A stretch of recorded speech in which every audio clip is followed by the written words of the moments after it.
Assalamualaikum. Bertemu lagi kita dengan menu ringkas kita. Kita nak buat rendang daging. Okey, bahan-bahannya seperti berikut. Kita ada bawang besar, halia, bawang putih dengan serai. Kemudian kita ada daun kunyit. Lepas tu daging yang telah kita potong halus dan kita bersihkan. Okey, kita masukkan bahan-bahan yang telah kita potong tadi. Kita nak blender halus. Kemudian lupa pula kunyit hidup kita masukkan. Kemudian kita blender. Kita panaskan minyak, kita masukkan bahan yang telah blender. Kemudian kita masukkan cili kering telah kita kisar ya. Okey. Kita punya rendang banyak versi. Ada yang tak nak tumis, ada tak payah tumis, masuk sekali. Terpulang cara masing-masing.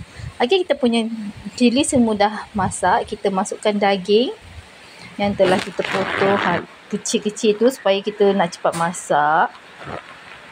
Okey, yang ni kita punya rendang kita nak buat versi tumis. Kita tumis bahan-bahan dulu baru kita masuk rendang. Rendang pula kita masuk daging. Okey, kemudian kita masukkan sedikit air untuk melembutkan daging tu. Kita jangan masukkan santan dulu, kita masak dulu daging sehingga lembut. Okey, kita kacau-kacau rata.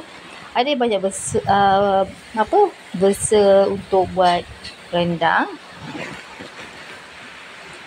Okey, kita masuk dah kering kita punya daging tu, kita masukkan santan, kita masukkan kerisik. Kita kacau-kacau rata. Ada setengah tu bubur daun. 5 purut. Terpulanglah cara masing-masing nak buat macam mana. Ada orang mempunyai cara tersendiri. Okey.